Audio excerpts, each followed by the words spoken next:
Hi, my name is Priyanka Nayak. I am a physician as well as a life coach. Professional moms hire me to uncover an energized, less stressed life. Today, I'm going to talk more about feeling less stressed.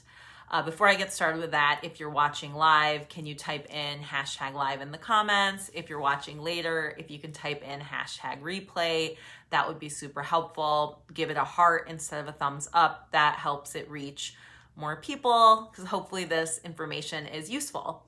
So yesterday I was talking about the stress with my son's eyelid infection, and I could feel that I started to feel a little depleted. So I was, mentally and kind of physically exhausted. I made sure to go to bed early last night and hashed out a plan with my husband too about, because he wakes up at 5:30 a.m. and uses the bathroom and wakes me up. So we came up with a plan to allow me to sleep more. So definitely speaking up for your own personal wellness is always good. Make it a known fact in your house, and you're setting a good example for your kids. So I wake up feeling refreshed. And of course, I see my 2-year-old, and his eyelid is worse than ever. It is more red. And so now I'm starting to feel the stress again. And of course, like Marie Forleo says, everything is figure outable, and hence so is this. So we will be going back to the doctor's office this afternoon to see if his antibiotics need to be adjusted, etc. A worse outcome for me would be like him needing IV antibiotics. Of course, because I'm a physician and that's what I see in the hospital all the time. Things like that fly through my head, but realizing that that's just my perspective, that's just a thought and not a fact, and taking the next step, realizing that it's going to be all right. So I continue to carry on my morning routine, working out, savoring my morning cup of coffee, meditation, etc., and definitely not feeling bogged down today. Which brings me to, how are you going to feel less stressed? There are a couple ways to do this.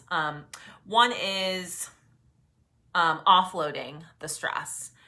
So that would be something like venting to a friend, journaling, like doing a thought download of everything that's stressing you out and just getting it out on a sheet of paper, or saying it out loud, maybe even saying it to yourself out loud, like in the car or something.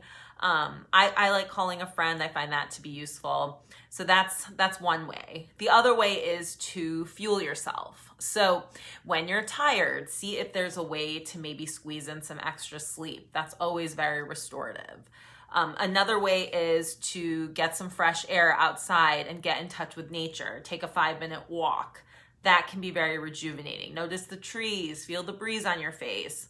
Also, just taking 5 to 10 minutes of quiet time for yourself, connecting yourself to your body, that mind-body connection and the mindfulness, and being at the present moment really helps anchor you, and not have you get carried away with whatever stress is going on. So really just taking out a few minutes for yourself is helpful as well.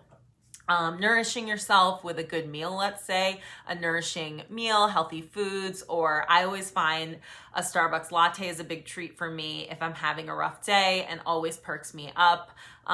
If you don't want the calories of a latte, you could always choose like a soothing tea without sugar. That can be helpful. A feel-good show or podcast, or if you like YouTube videos that are funny, you could check that out. But these are just quick tips to make you feel better, pull you out of that stressful moment. And particularly, as we know, self-care and having a routine regularly for yourself helps you combat and be ready for the stressful situations that are going to come at you every day. I hope this helps. If you want to chat further, please direct message me or check out my website, www.stresscleansemd.com. Thanks for tuning in.